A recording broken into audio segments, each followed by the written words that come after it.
шынымен де өміріңізді жақсы жаққа қарай өзгертуге көмектесе алатын жақсы құрал бар. Құрал дегеннен бұрын ол әдет. Қандай әдет десеңіз, ол қатемен жұмыс. Кез келген бір қиындыққа тап болған кезде міндетті түрде ол қиындық неге пайда болды? Мүмкін мен дұрыс әрекет етпеген шығармын деген сұрақ туындау керек. Егер де солай болса, мен әрекетімді қалай түзей аламын? Мен қалай әрекет етуім керек деген адамда сұрақ туындау керек. Яғни, бір ұтылған тірлікте, бір болмаған жағдайда сіз жауапкершілікті өз мойныңызға алдымен аласыз, және де екінші, мен бұл іске қалай әсер ете алам? Позитивті түрде қалай әрекет етуім керек деген сұрақ туындаса, міндетті түрде сіз жауап аласыз. Жауапты іздесеңіз, жауапты табасыз. Қатемен жұмыс деген ол адамның барлық өмір саласында бола алады.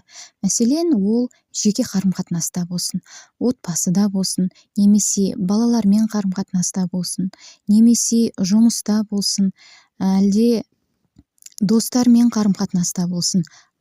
Бұл салалардың барлығында адам бір қателіктерге ұшырайды ғой, бір келеңсіз жағдайлар туындауы мүмкін. Сондай келеңсіз жағдай туындаған кезде сіз ол істі жай ғана қалдырмай, міндетті түрде қатемен жұмыс жасасаңыз, яғни сол іс неге пайда болды, сол жағдай қалай пайда болды деген сараптама жүргізсеңіз, және де ондай іс болашақта қайталанбас үшін қандай әрекет етуім керек деген өзіңізге сұрақ қойсаңыз, міндетті түрде сіздің өміріңіз гүлдене көркейе түседі.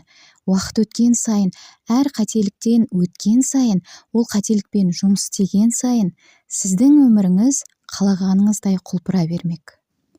Және де әрине, қалай әрекет етуім керек, не істеуім керек деген сұрақ туындағаннан кейін, міндетті түрде ол жауапты табасыз, тапқаннан кейін соны істеңіз.